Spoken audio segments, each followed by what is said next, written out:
If you were going to ask you a really rich question, what question would you ask yourself? Who am I? Do you meditate, Dr. Hew Len?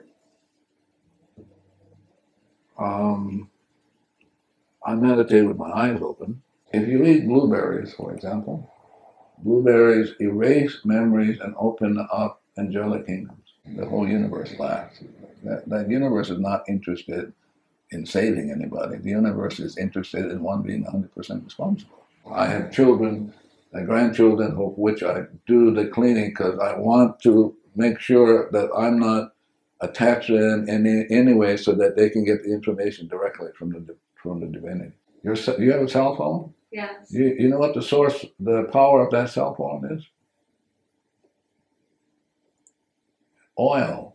Let's say I clean, and there are 8 billion people out there. If I clean and I get myself back to zero, even for an instant, everybody will get back to zero. Then it's the divine in them that will choose to do it or not to do it. If we have a subconscious, then that's where memories are stored. And some people say it's the physical body that is the subconscious. Yeah.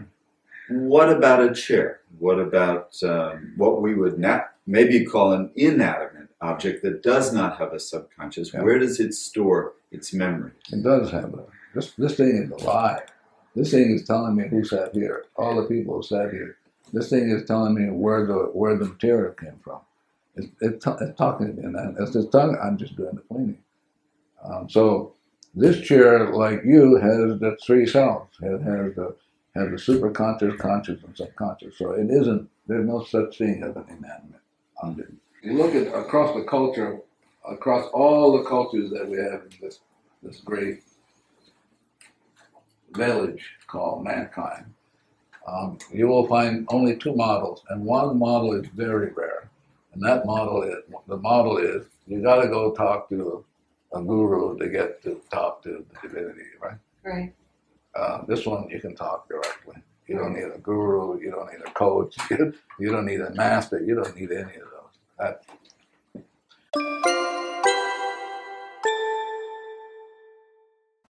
Good afternoon. My name is Rita Montgomery, and I have the pleasure of having an interview with Dr. Hew Len.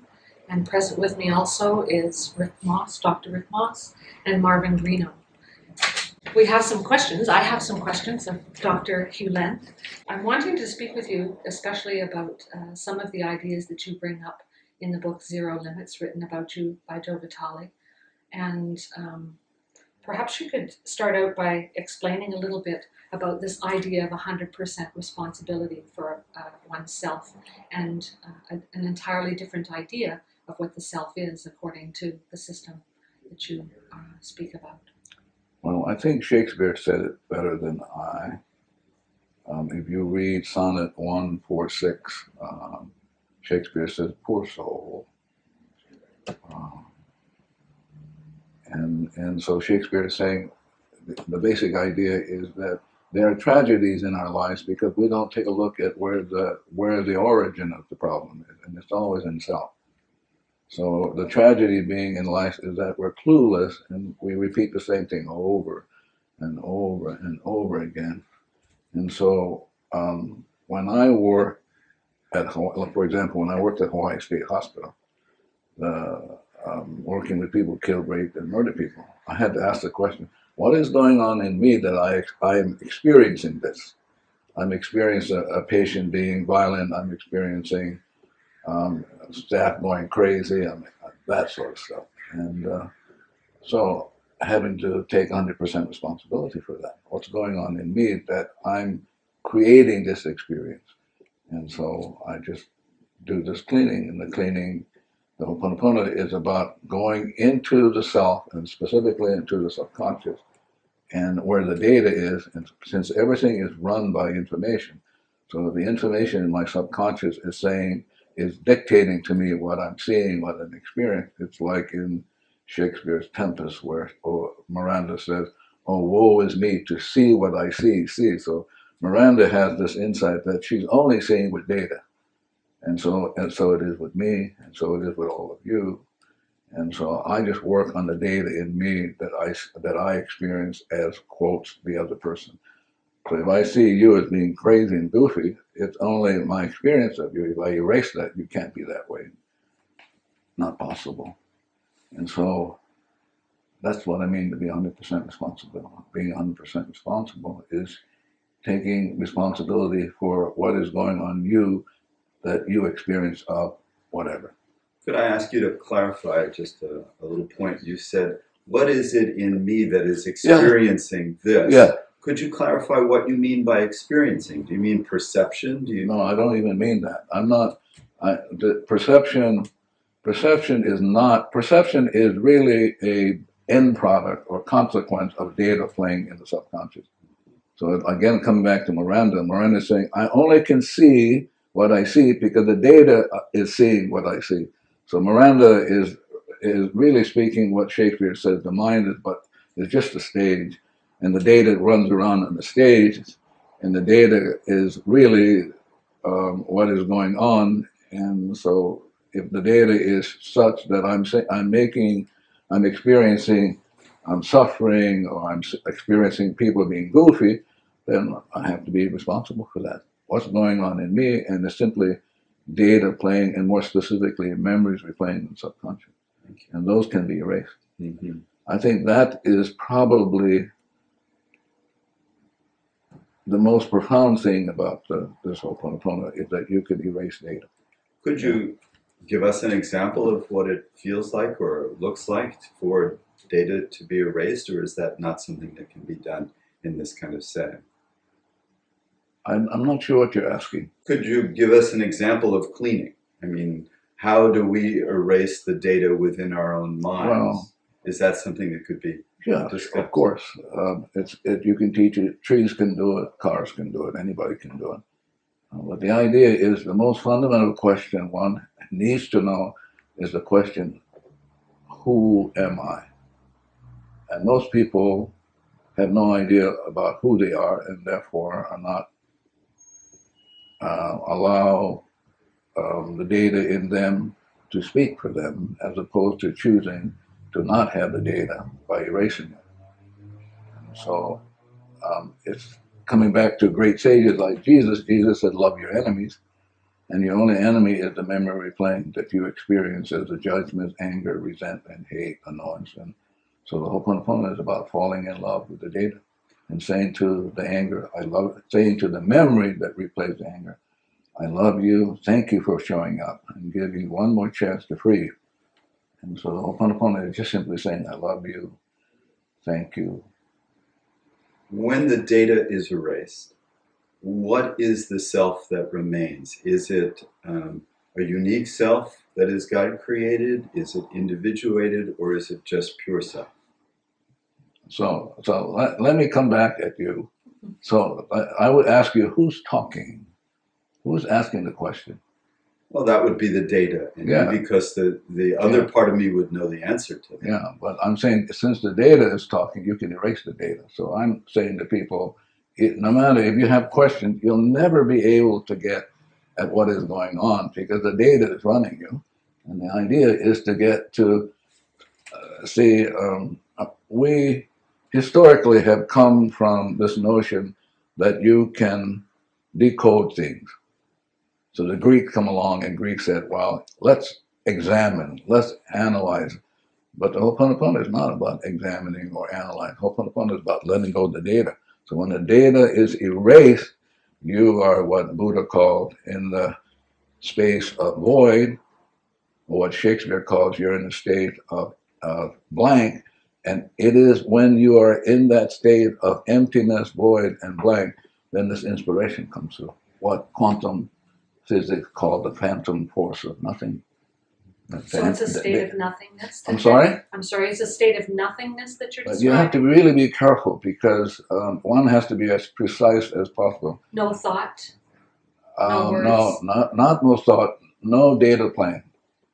So what does that mean to have no data free? That means you're free. You're absolutely free when no data plays. And it's only at freedom, or I'll use another word, clarity, clarity is defined as no data playing. No data meaning no memory replaying in the subconscious that one experiences. So let's say you get the mind back to zero. Is what Jesus called the stone or the foundation. And only on that foundation then can you build something. And then out of that foundation comes the inspiration. And so you are moved by perfect information as opposed to being using dead information. But most of the time we're dead. Because we without realizing, we're stuck in old data and we're dead. And the Ho'oponopono is about releasing the death and the debt. So we basically have a mortgage on our souls, and we don't even know that. And we because we're not conscious of it or not even aware of it, we're stuck in it, and we're just going to suffer. And it doesn't have to be so. That you can erase the data back to zero, and at zero, out of nothing comes this phantom force of inspiration. You did. There's so much of our operating in the world that depends upon language and thought. So when only if you say so. Okay. So in other words, now we're stuck in that data because you have said something that's just a story, and the data is telling you what to say, and you're stuck. And that means if you're stuck, I'm stuck. Okay. So let me try to phrase it another way. You cannot phrase it another way. There's no other way you can phrase that. If you're in zero, let me try it another time. Can you be in zero state and have language? But you're going to be in zero state and have perfect, you're going to say whatever is perfect and right. And everything, in other words, let's say you're at zero, that means the whole world, the whole cosmos becomes zero. That means everything gets enlightened. So he gets enlightened, the chair gets enlightened. But they don't get enlightened from me. They get enlightened directly from the source.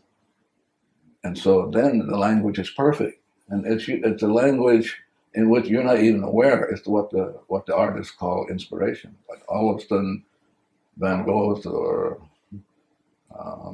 these great artists just do it. Well, how did you do it? I don't know. I just did it. Yeah. That's the language of love and art. Truth, beauty beyond comprehension. Yeah. If one takes responsibility for everything and everyone, everything that's going on in that person, yes, then the idea of free will, that each has a will to choose or a decision or to choose for themselves how they want to grow, change, heal. Yeah. That would not be a point that you would recognize. Is that correct? Well, it depends on, again, we have to be really precise. So I'm going to come back and ask you. Please. So when you say free will, what does that mean? To me, it means the right to choose against what is natural, the right to hold on to one's programming, the right to separate oneself and one's mind from source. See, what happens is that at any given moment, 11 million bits of information is playing, for which you are unconscious of. Yes. So it's driving you. So you don't have free will, but you have choice. The choice is, like Shakespeare is saying, to be or not to be free of the data. Mm-hmm. You have that choice, but the data is going to run you. The only question is, what data is going to run you? Is it going to be inspiration, or is it going to be memory, which is dead stuff? Mm-hmm. So that's the choice, but one doesn't have free will.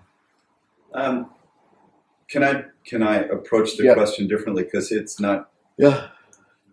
Let's talk about the people at Hawaii State Hospital. Yeah. By changing yourself, you change them because they are part of yourself. Is the language correct? Well, I think what happens is like with you. Before I came here, I got the address, so I did the cleaning on the address. I did the cleaning on this camera and on your camera because I don't know what he took before, and that will interfere with what's going on now. And so I'm taking 100% responsibility because peace begins with me. So if I show up and I'm not peaceful, you can't be peaceful yourself. And so I'm only here because only for one purpose, and that is to make amends for whatever. For whatever. Yeah, and I don't know what that whatever is consciously, but there are parts of me that know what that is, and so my job is just to begin being 100% responsible by doing the cleaning. Mm-hmm. Yeah, but I don't know what's getting cleaned up. I'm clueless. When I get the impression that you make many of your decisions, your actions, based upon petitioning divinity to make a choice as to act in one way or to act in another way. Is that right? Again, we're going to have to be really precise now. Okay. I do the cleaning. That's my job, to get back to zero. I want to be free. Okay. That's my only purpose for being on this planet is I got garbage, and which is mortgage on my soul, and I want to let go of the garbage so I can be free. And so at freedom, the information comes from the source. Yes. But I won't even know it. I can't say, oh, I got the information. That's not my job. My job is just to keep cleaning nonstop and let it unfold however it's going to unfold, because 11 million inspirations coming in, I'm not even aware of that. So what is cleaning like? Can you describe what your cleaning process is? Yeah, cleaning is only saying, I'm sorry, please forgive me for whatever data is going on in me that I need to make amends for. Yeah. And so if someone calls you up like me, yeah, and says, would you come and speak with us? Yeah. So then what do you do? I clean. And then what happens? Well, if I clean enough, then we go, oh, okay, it's okay to do it, and I do it. Oh, okay. If I clean and I don't get to do it, I won't do it. And there are many interviewers on which I have not done because I don't get to do it, and I'm not making that decision. It's the information in me that's making the decision, And not me. How do you know that? I don't know that. No, I mean, how do you know to come? I don't know that. I just do it. And then it says go, and then I tell him it's okay. But it isn't like a process where you go, oh, I got it. It's something that has to be worked on and cleaned on. And then, like a rose, it just begins to unfold. And at some point, because I've been doing this for, I don't know, almost 3 decades, I have it. Sorry. Can I ask a question please, to that point? Do you believe it's possible? Some people believe they can ask a question and get a yes or no answer. There's psychokinesiology, there's the use of pendulums, things of that nature that allow one to perceive that they're receiving an answer. Do you believe that that's possible? Well, but I want to come back at you again. Please. For me, the reason I'm here is only for the purpose of cleaning. Okay, I'm clear about that. And so, the purpose of the cleaning is to free up the data. So I don't know exactly what you're talking about. If I were to use a pendulum, I would make sure that I would be data free, and then I would ask. Yeah. But the pendulum, if you're not at zero, you'll get funny answers. Based upon your own scripts and your ideas. I like that, but I would be more precise, based on memories, data in a computer bank. Yeah. Yeah. And so how would you suggest that people begin the enterprise of cleaning? I don't even do that. I just do the cleaning myself, and if people want to learn it, they show up. Yeah, like you. You're right, yeah. Yeah. So, well, for example, in years ago, I had somebody say to me, "Convince me that I should take this class," and I said to him, "We don't do any marketing. I don't do any of that sort of stuff. I mean, it's a decision, a choice that you have to make on your own. I'm not here to make any money. If I was here to make money, I'm in the wrong business." I've been doing marketing for you up and down the coast. I see. Just because I knew it was such a wonderful opportunity for people to meet you. Yeah. I'm still trying to wrap my mind around what the cleaning process is like on an experiential level. Well, again, you have data. A data I may experience the data as I don't like you. Okay, let's say the data says in my mind I'm going, oh my God, I have to put up with this bullshit stuff. Right. And I go, oh, I get to clean with that. Right. What's going on in me? Right. And I didn't know I had it. Right. So I can say to that data in me, I love you. Thank you for giving me one more chance to let you go so that I can be free. Right. So the Ho'oponopono is about saying, I'm sorry, please forgive me. And then the I'm sorry, please forgive me can be said a different way. I love you, thank you. But the notion is that it's my responsibility, totally. So it has nothing to do with you. Right. Yeah. And so you're talking to not the person, but to I'm talking to myself. Yourself. Yeah. Specifically, I'm talking to this inner child in me who is suffering because I'm holding on. So the Ho'oponopono is, you're asking questions, but it's an engagement process. Like you say, you're trying to wrap yourself around it. The Ho'oponopono is about letting go. Right. It's just let go, boom, the data goes, and all of a sudden you get inspiration to do something it never came out for you to do. Right. Yeah. In the introduction to Zero Limits, Joe Vitale talks about programs that go back to the beginning of existence. Yeah. Could you talk a little more about that? Yeah. When coming back again to Shakespeare, and when we were initially created at the beginning, we were nothing. Blank, no data, perfect in every way. Didn't have to think, didn't have to make money, didn't have to do any of this sort of stuff. So no data playing. And then out of that no data, which is what Buddha called void, up comes this, what Buddha called enlightenment, which is the source of the light. And then that source of the light decided, and I don't know why and how come, and I'm not interested, decided to create each one of us, and created each one of us infinitely zero. So that's how we began. And so what does it mean to be infinitely zero? It means we experience heaven on earth, nirvana, art, beauty, love, until something came along, and it brought darkness.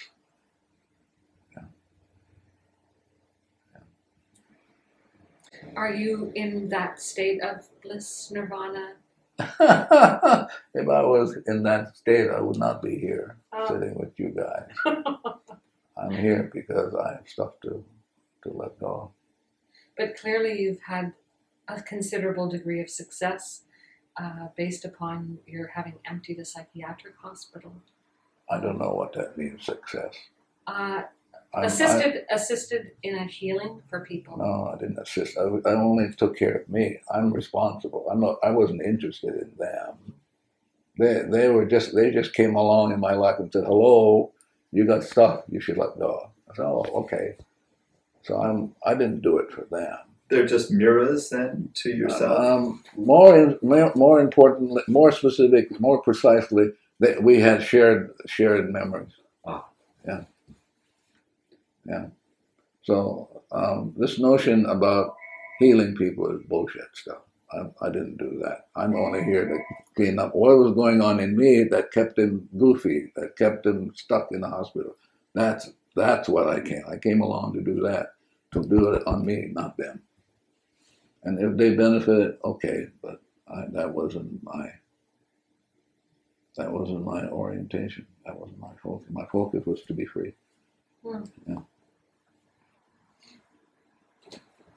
So anyone who comes in front of you in any way, Or before, yeah, you have relationship with that person on some level. You have shared data. And do you feel a sense of compassion towards the people that you... You're funny. What does that mean, compassion? A heartfelt connection. You want me to be deadly honest with you? Yes, please. It's bullshit stuff. It's like when you're free at zero, you have nothing. You're free. You're not even in love. You're not having any of this stuff you hear, the garbage that you hear. You're nothing. That's what Jesus said. Jesus said, listen, you know, seek ye first the kingdom, which is nothingness, and you shall see God. That's what I'm interested. I'm interested in seeing the God in you guys. Okay. I'm not interested in. So if I see the God in you, then I'm okay. I'm fine. See, it's the data. If I can let go of the data, which is the mortgage on my soul, I get back to zero. Then I'm going to see what Jesus said. I'm going to see God. And nothing but. Yeah, nothing but. And because you guys were already perfect, it was the imperfection of the data in me, not in you. So this notion about saving or clearing out the hospital is funny. The whole universe laughs. That universe is not interested in saving anybody. The universe is interested in one being 100% responsible. Then the universe will sing, hallelujah. But did that event happen then? That was I'm sorry? The event that's described in the book about you working in the psychiatric hospital. What about it? Did it happen? What happened? Did it so happen that you did cleaning on yourself, and that those people were healed and moved on? Let me be really more precise. It's very important to be precise.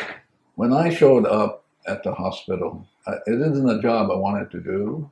Right. But I had a friend there who said, we need some help. And I said, well, I can do it. Just give me the names of the people. I can do it from wherever. I don't have to be there. Well, we can't do it because it's confidential. So I said, okay.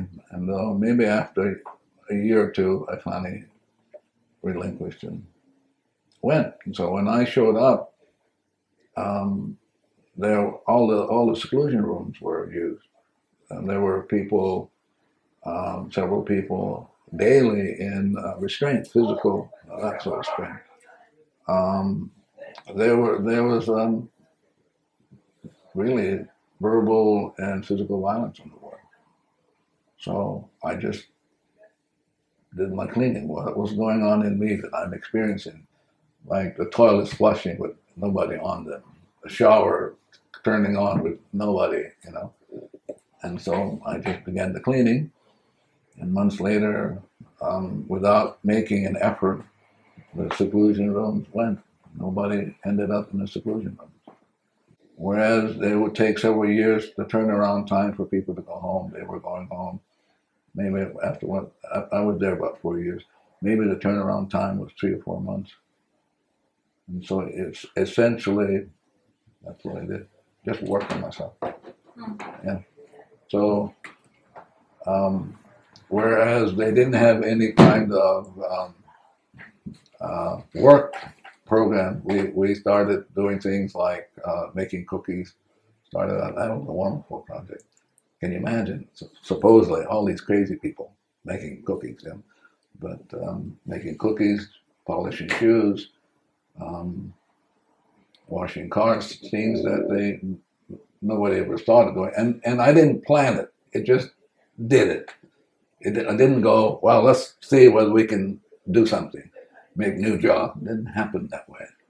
So. So what? Yeah. I'm sorry. And then no one could leave this unit without a physician's signature. But maybe, I don't know, a year or two down the road, we were able to have a jogging program, tennis program. Yeah.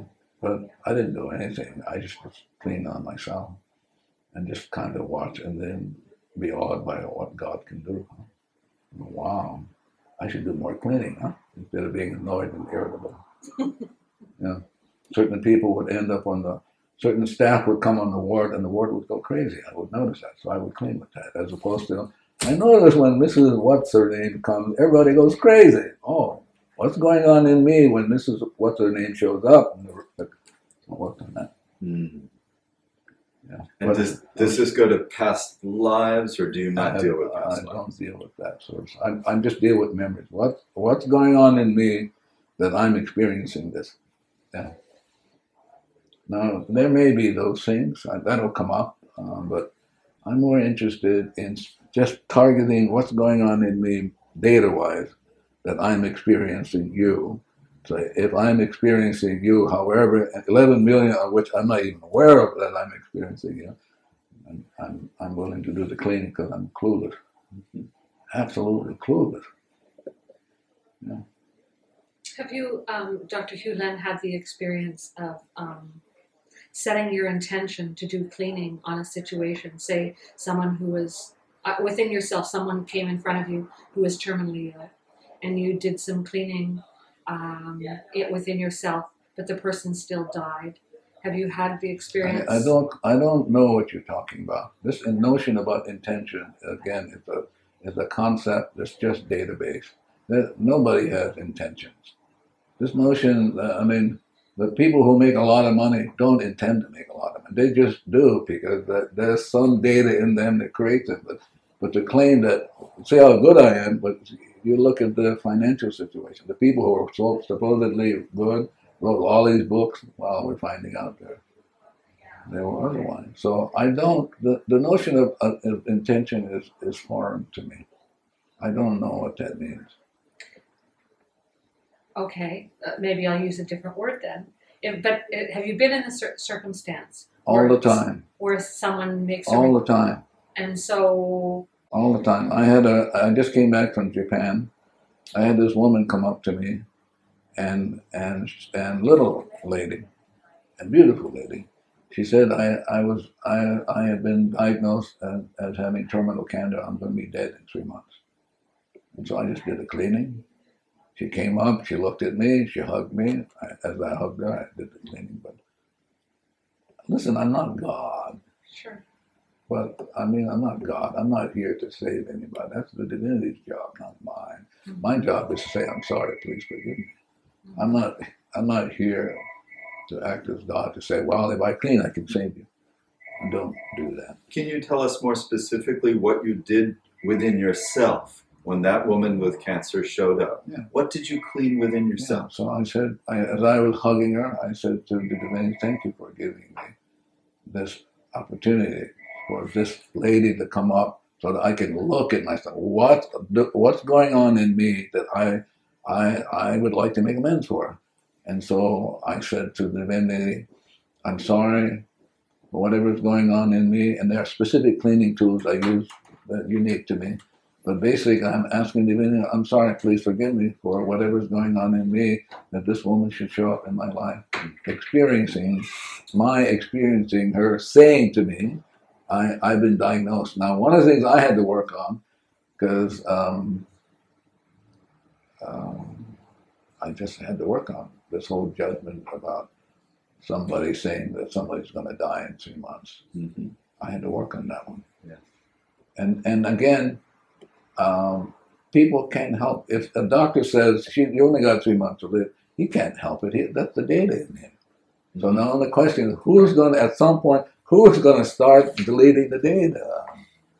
But it's so easy. Yeah.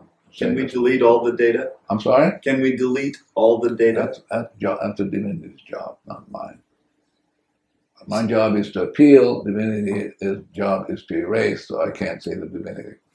Like occasionally I say, "Come on, hurry up, hurry up." Did Buddha delete all the data as far as you can tell? You'll have to talk to Buddha. So, when you think of enlightened masters on the planet, you don't necessarily think of them with data deleted then, or do you? No, I'm more interested, like in somebody else. I'm not interested whether Shakespeare is a risen master. I'm more interested in some insights that I could use to get some of these ideas across. For example, Shakespeare's, I think the notion that poor soul, how did that, poor soul, these rebel powers that be arrayed. So Shakespeare's already said, hello, the sin or the error is in the soul. So I go, oh yeah, that's sure. It's not out there someplace. It's a rebel power, what Shakespeare called for, be moan grievances for gone. It's played before, it's going to play again. The tragedy is we don't know that. That's the tragedy. We don't know that the data runs us. That's the tragedy. And so we're going to repeat it over. Yes. Over and over. have you reached a point in your own evolution where you can see where the data runs you and where you are clear? Sometimes, but rarely. I'm more interested in keeping the cleaning going nonstop. I don't go that route. Because I'm absolutely clear in my soul that the divinity has given me one more chance to make amends for whatever is going on in me. So I'm clear that my only purpose for existence is to free myself, so I can be free and once more be in line with the light and be in the light and soul. Do you have an experience at times of feeling like you're in the groove, like you're in perfect alignment? Like are there moments where I never look for that, but there are times in which I experience like absolute love for my friend here. That I can experience. I have children, grandchildren, of which I do the cleaning because I want to make sure that I'm not attached to them in any way, so that they can get the information directly from the divinity, not from me. So I'm just cut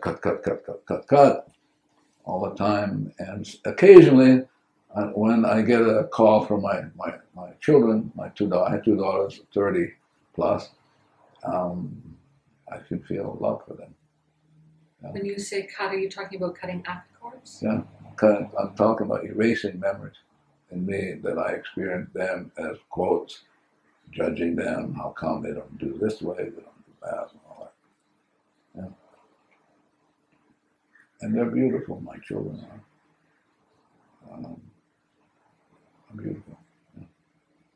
Yeah. But my responsibility for them is to set them free from any grasp that I have on them, which is memory, like trying to grab them. Would that include loving memories? A memory is a memory. So it's a dead memory. There's no such thing as a good memory. So to set them free from memories would be not to remember any of the past that you've ever had together? Or to at some point to see them as gods. Now you say or. Yeah. They're mutually exclusive. Oh, of course, because if I have, and you know, I'm going to be cleaning with them till the day I die. It's just the way it is. I mean, they're there, I experience them, and I want to make sure I'm just cutting these ties so that they get the information directly from the divinity, not from me. Mm-hmm.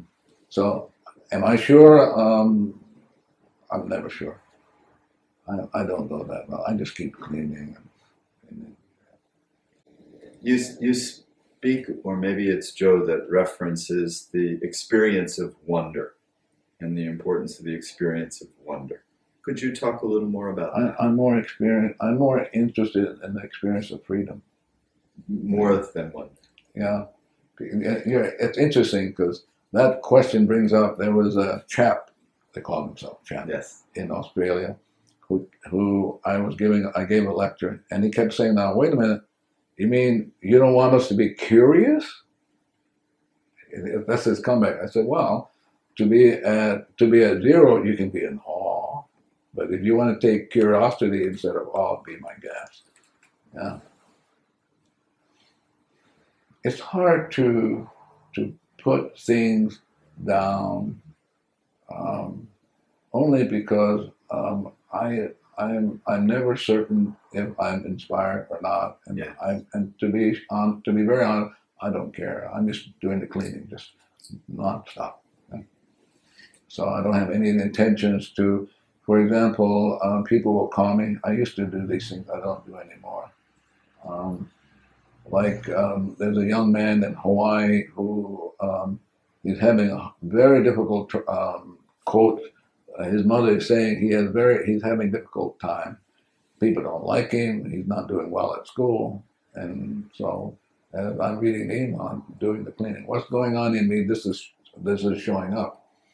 And then she asked how how to help him, and I had to remind her, you're not helping him. It's only about you. What's going on in you that you're experiencing that way?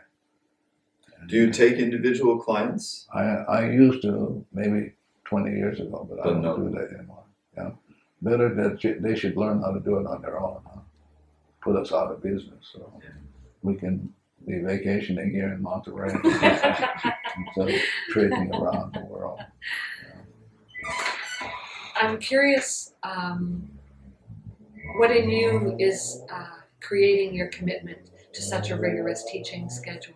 Somebody asked me that, but they asked me in a different way. This is the way they asked me. They asked me, how did you come around to doing this? And I said, I don't know. Life is a mystery, and I just happen to be here in this moment, and there are all the forces, and I have no idea how these forces brought me here. But I'm clear though. I'm here to clean with you chair, the board, this guy, the camera, that thing is going to get on the internet.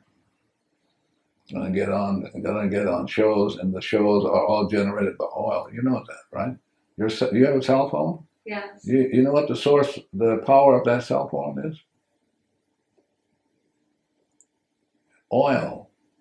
Without the oil, that you guys wouldn't have any. Couldn't generate a cell phone message.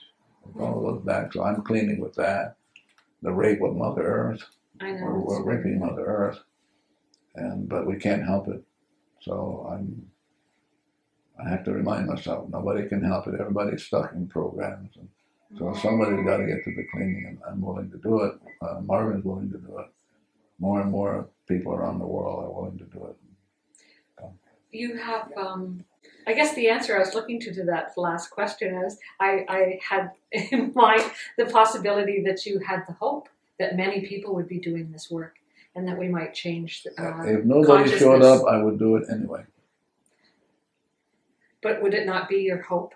Or maybe you don't hope that there would be don't you a think movement? Don't you think it's a form of manipulation? I've thought that. Well, I can erase that then. if you're not, I can work on that. I want to get to zero, so that the people who are divinely correct to come will come. Right. That's mine. I'm not here to promote anything. I'm not. At least I'm not intending to do it. I'm not conscious I'm doing it. I may be, but I think it's a disservice to people to promote something and then have them come when for them divinely it's not correct to be wherever they end up being. You know. In other words, promotion speaks to their memories. Yeah. And stimulates their memories. Yeah. But can promotion also speak to them and stir them to want to erase their memories? If I clean, let's say I clean, and there are 8 billion people out there. If I clean and I get myself back to zero, even for an instant, everybody will get back to zero. Then it's the divine in them that will choose to do it or not to do it. Not some promotion on my part, or some manipulation on my part. Yeah. And the book that Joe wrote about you or with you, yeah. is that a manipulation? Is that, how do you see the book? Well, it depends on what page you're on.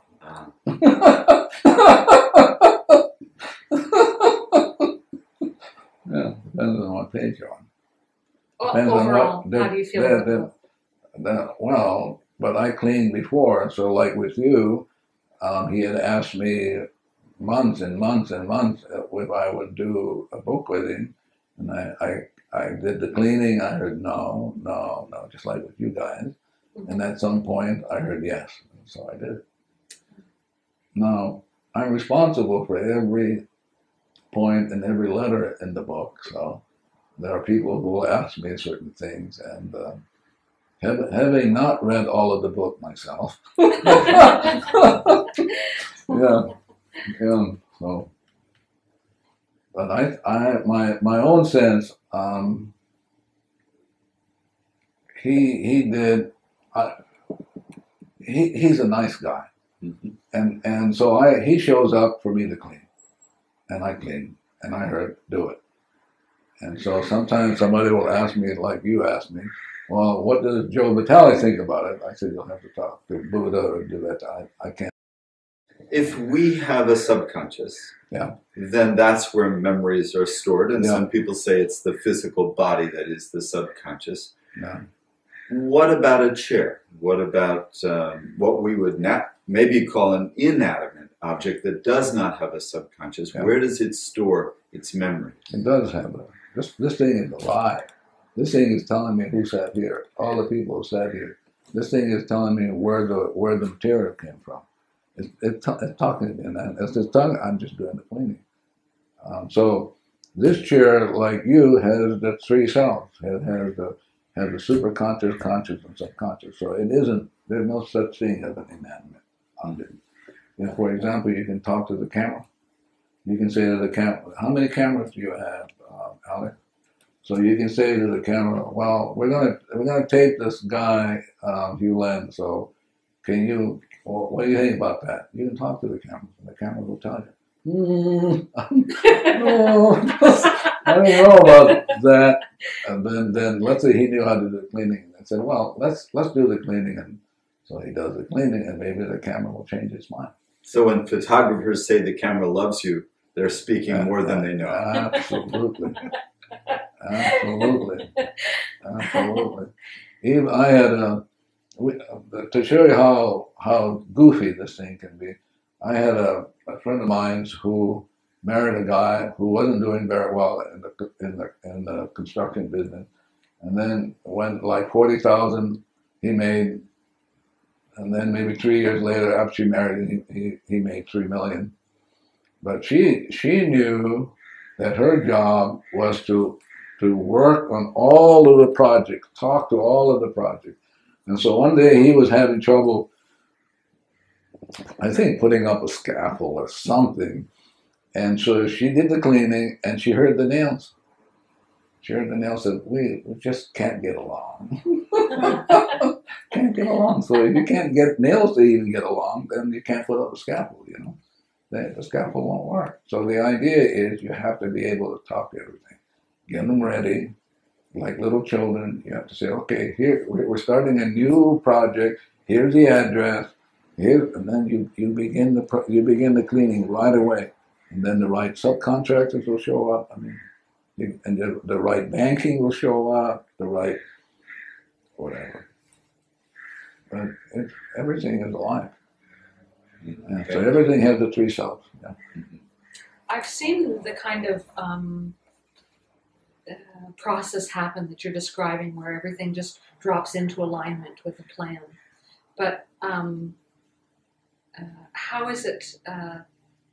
Would you encourage everyone to learn to have the facility that you have of talking to furniture and talking to a plan and talking to all the forces that go into making something work? Whoever shows up over the weekend and at this lecture, I'm going to talk about that. Yeah, but I'm not going to yell at the rest of the world and say, come on, I have something I'm going to tell you about that you could really use. That's an imposition. Yeah, it's an imposition. It's not a gift. It's an imposition. Yeah. Yeah. My job is to do my cleaning, and then if I do my cleaning and get back to zero, everybody will get back to zero. That's the only purpose I'm here. And then people show up because they would like to. However they've heard it and they would like to know more, I'm willing to do that. Because I can get more people to clean, then I'm going to have more enlightenment. Huh? Great. As opposed to my light bulb. My children say, Dad, your light's out. So thank you. Are there certain activities that you engage in life that help you to get to zero more than others? Yeah, like eating cleaning foods. drinking liquids that are cleaning, having plants in your environment that clean, of course. Yeah.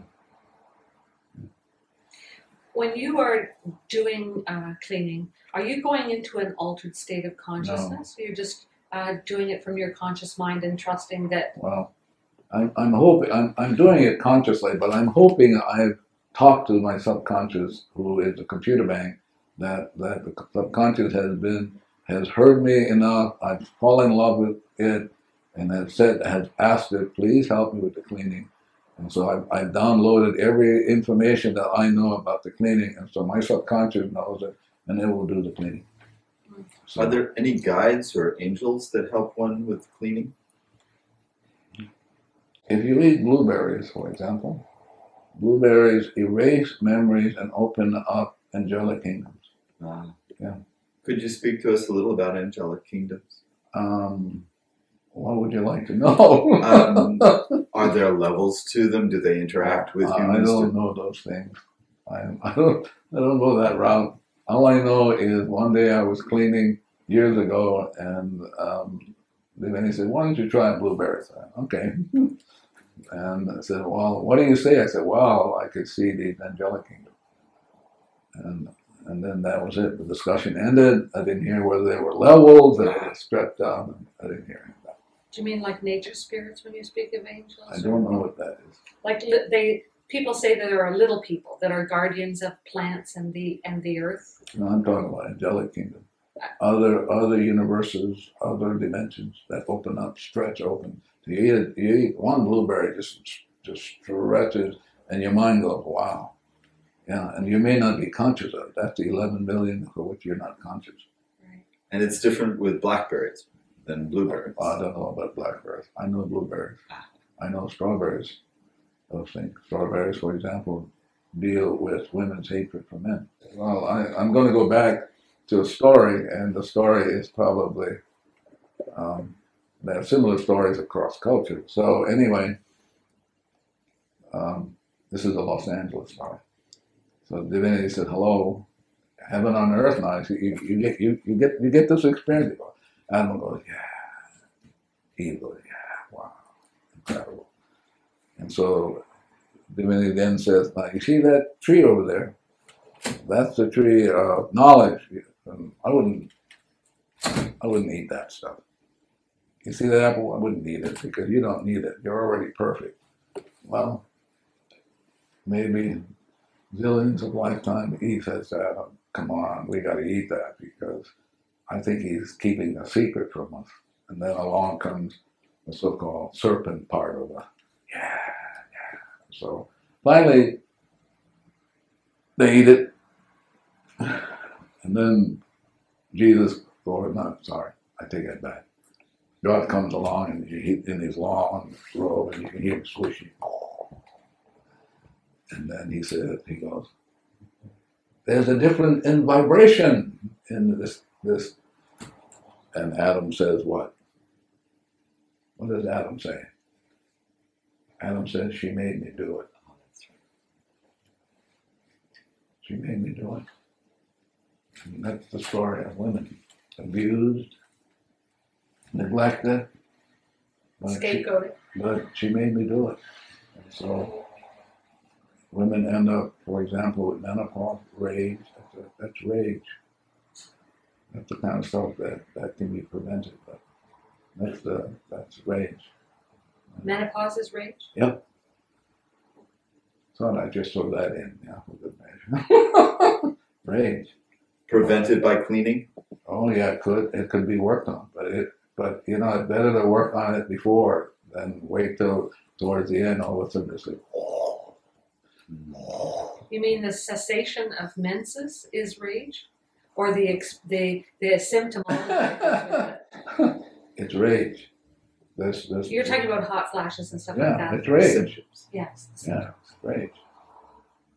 It isn't, quote, natural. It's not a natural state. I can't imagine God would create somebody and create you and say, "I'm going to make you suffer." I can't imagine that. So where did it come from? Well, it came from, she made me do it. So we have a lot of ho'oponopono. You got more than a lot. Yeah. So that's women's rage towards men. What about men's rage towards women? Wow, but see now you're moving in a way. The question I would ask if I were a woman, what's going on in me that I can clean this thing up, as opposed to looking outside and say, why did you do that to me? And you should get your act together. Yeah, actually, sorry, Rick. One of the questions that crosses my mind is, why is it that we have that degree of rage towards each other, fellow human beings? But you're speaking data. You're engaged. You're wrapping this up, as opposed to you can let it go. I love you. Thank you. Whatever you can. I love you. But we have an addiction. The addiction is so intense. We grab things. How come? Have you ever read Chekhov, the Russian short story? That's the theme in all of his stories. How come? Why? Why did they cut down that forest? Why are they doing that? Why is it that we can't get along? Why is it that we suffer when if we were friends, everybody would profit from that? Well, the why is it's old data playing, and we're stuck in it. Yes. And if you grab it like the Greeks do, we're going to analyze it like I was trained when I got a PhD at the University of Iowa. You're going to grab it and try to make sense of it. You can't. 11 million for which you are clueless. And so the idea is Jesus, Moses, all these great sages come along to hello, let go. So have you set aside your analytical processes? No, you see, I'm still here. What are you talking about? Yeah, I'm still here. If I had let that all go, I wouldn't be here. You wouldn't be here either. If you were going to ask you a really rich question, what question would you ask yourself? Who am I? And how would you answer it? I am infinitely zero. I'm an exact copy of the source, the infinite. I'm an exact copy. That means I'm perfect in every way. My problem is not me. My problem is the data in me. Are you an individuated perfection? What does that mean? Do we have any individuated aspects? One more time. Did God create us individually? Yeah, of course. So God created you, and your rhythm is very different from hers. Your rhythm is different from the chair, of course. And so even at zero limits, I still have a rhythm that is unique. Absolutely. And you have a rhythm for which then you have a certain purpose for which only you can fulfill. And if you don't fulfill it, then we're all stuck. Yeah. But each of us, like Marvin and me, this chair, we have been given the gift of this lifetime to take ourselves back. What Shakespeare says, to thine own self be true. And who are we? We are like an exact likeness of the divine, which is we're zero infinite. That's what we're nothing. My mother used to say that to me when I used to go surfing and come home late. You're nothing, you're nothing. Now I'm realizing she was right all along. That was a good thing, right? Always listen to your mother. I mean, she was vociferous about that. You're nothing. Finally, I'm 70, and I'm finally going, wow, my mother had bad insight. And it took me 70 years to get it. Is this, I know that this is a revised version of Ho'oponopono that you work with, and I'm wondering whether or not the method that existed, and I have a small familiarity with the previous version of Ho'oponopono. Tell me what the previous version is. My understanding of it is that a group of people would get together if there were misunderstandings among them, and there would be a person standing in as a facilitator, and it would depend upon that. More like a guard. Oh, okay. The guard would ensure that a smooth process unfolded so that people would come to some kind of understanding. Yeah.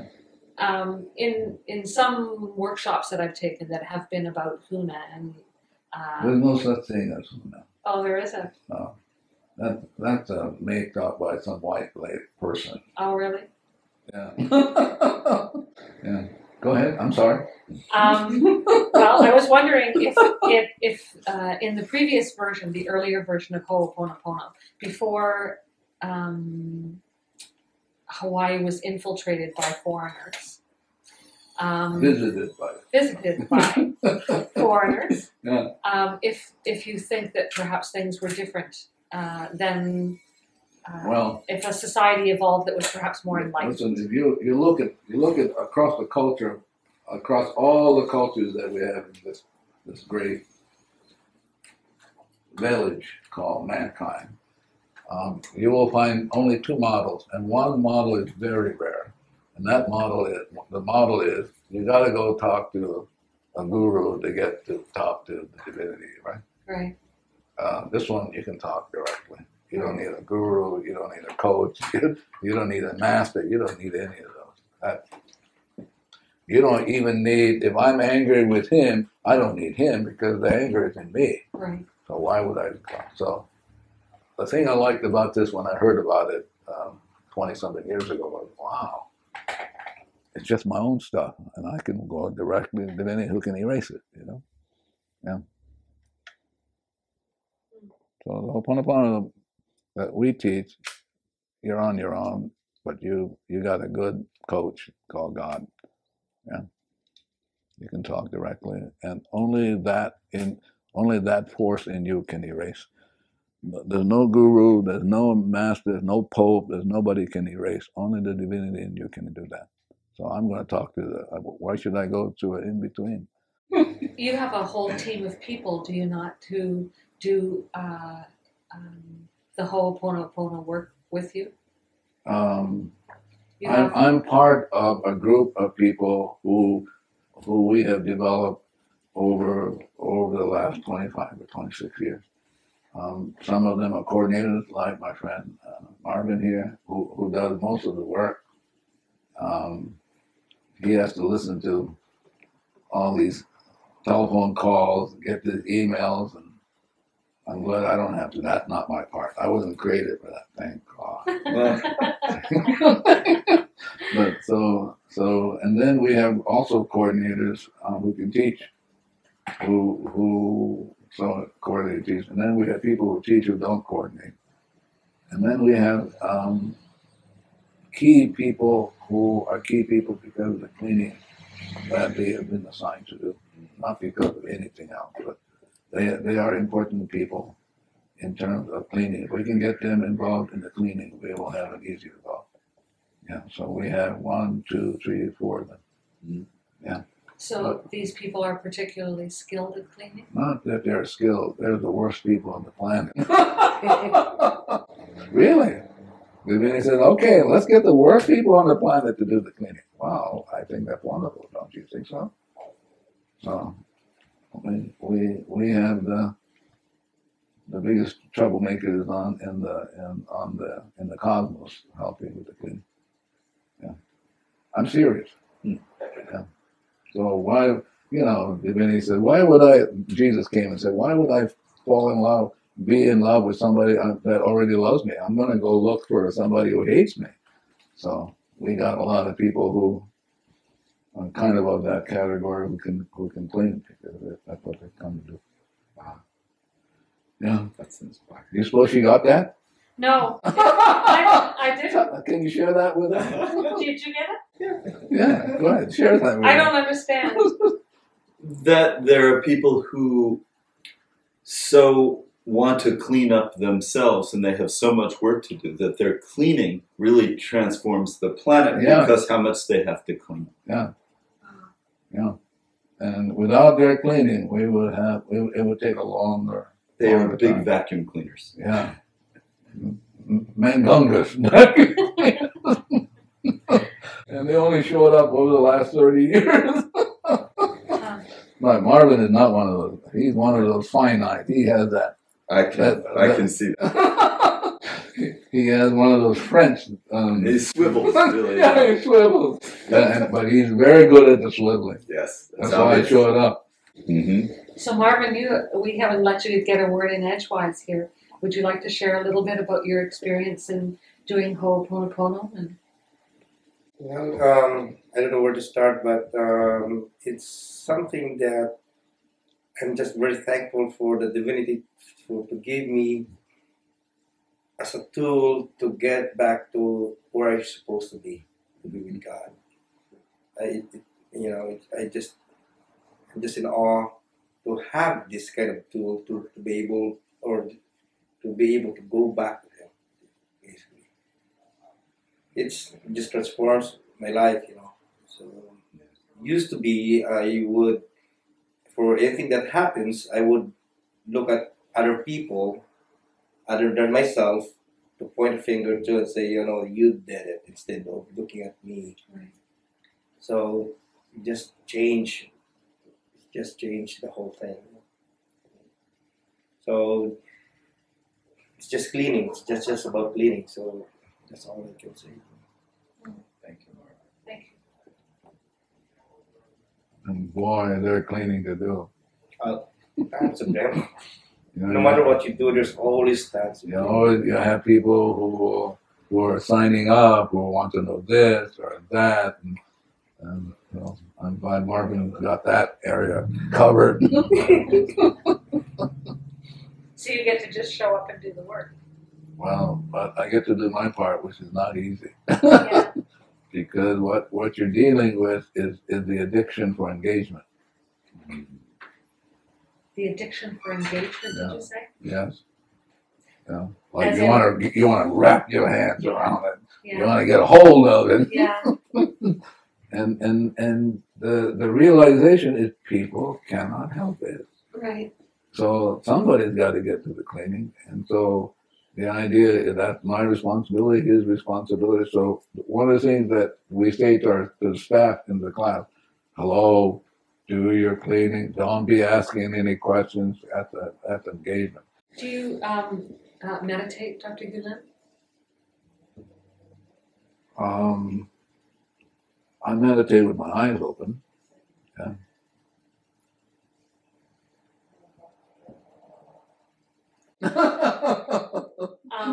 There are times when I do meditate, Yeah. and there are times when you sort of get into a spaciousness sort of state of being where it feels very peaceful and open and connected. And I'm just curious if that is a state of being that would be similar to what you're describing. Maybe unique to you, maybe unique to other people. Other people will get it differently. We will be teaching a meditation process in this weekend's class. But the meditation is about cleaning. So let's say we take it through and you sit there and people, there was one lady in Australia would say, but what do you focus on? I said, you don't focus on anything. But you got to focus on something. I said, well, be my guest. But basically, you go and you do the meditation, so that whatever comes up will get cleaned up. As long as you're in that meditation, you can bring it to an end. But as long as you're in that meditation, it's a cleaning process. You're sitting there and all kinds of stuff will come up. It's going to get cleaned up. As opposed to sitting there and go, oh my God, do I have to put up with that thought form? But not the Ho'oponopono. Everything is about cleaning, including the meditation. That's why I love doing it. I do it zillions of times a day, just so that I can. Yeah. But I only do it for cleaning. I really want to get back to my original state, which is purity of heart. Yeah. But I think the most important question is, who am I? If you have no idea about that, you'll always suffer. You can't get home. You can't get home. Well, I mean, that's the most important question in creation. Who am I? Yeah. So the Ho'oponopono is about saying, hello, this is who you are. You're perfect already. The garbage that you're experiencing is not you, just data. They go, huh? And then they go, wow, thank God. How about guilt, Dr. Hew Len? Data. Yeah. What about, I was doing a class with Joe Vitale, and something phenomenal happened. Something that I was moved by. So towards the end, a man in the back of the room says, how do you, I think, not quite if I'm doing it correctly, accurately, how do you clean with if I have the experience of having sexually molested my granddaughter? I went, wow, there it is. That's the truth, like nobody's business. So I had a chance to clean with that. And he did it kind of like up it came. And I thought it was beautiful. Yeah. What are some of the most wonderful experiences that you've had over these 30 years? Probably realizing more and more that this lifetime is really a gift. And it's a gift for cleaning. It's a gift of going home. It's taken me years to kind of realize that this lifetime is truly a gift from the divine, and it's a gift to make amends, and I'm willing to do it. Yeah, I've met some interesting people over the years, but I would say that probably for me is realizing that this lifetime is really a gift. And another gift is the cleaning process. Another gift is identity. And then realizing that we are carbon copies of this pure, perfect source. Yeah.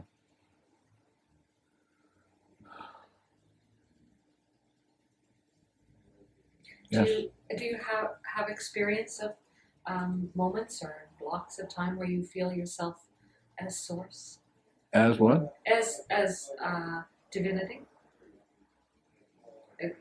That being in a state of consciousness, perhaps where you would be merged with your high self, your conscious mind and your high self. I have moments of feeling love for myself. I have moments of feeling love for my children. I mean, a kind of love where you have no attachments. That I have this experience of experiencing God's love for my children. I've had that experience. I've had the kind of experience of God's love for me. Is it possible that God is the only thing that loves? Oh, that absolutely so. So God is love. Everything else is a mimic. I've heard it said that love is looking with the eyes of God and seeing God. Yeah, but that's what Jesus said. Seek ye first the God. Blessed are the pure in heart. 0, for they shall see God, but the God in them is seeing God. And I've had those experiences. They've come and gone. Mostly I feel like caught up in data, and so which I need to clean. Yeah. Yeah. When you travel the world, you're always apt to have a lot of garbage come up. Yeah. Like one of the garbage I deal with, and I clean with it before I show up, and I've been cleaning with it for almost 3 decades. Is this notion that you can come to an appreciation of God by grasping, right? Through the grasping process, the engagement process. It can't be done. It can't be done. It's a surrender. Yeah, not that. For me, it's a letting go. It's taking 100% responsibility to just let go. And it's not easy to let go, because the letting go of for example, some people will say, well, I'm clean, but I don't get any result. Well, as they're talking to me, I'm cleaning. What would we be cleaning with? Intention. So I'm cleaning with intention. The person is cleaning with a certain intention. Okay, I'm cleaning with, when people tell me that, I'm cleaning with, God is not a concierge. You don't say to God, I'm going to clean it. I want this color, but I want it to look like this, and there you go. You look, So I get to work on that because I didn't realize I had it. And so people will show up in my life if I don't get really stuck in what the hell are they talking about? As opposed to, oh, what's going on in me that's coming up that I can work on. That's the tough one. Yeah. Does anyone help you clean? What does that mean? Do you have someone that either sets an environment, holds space?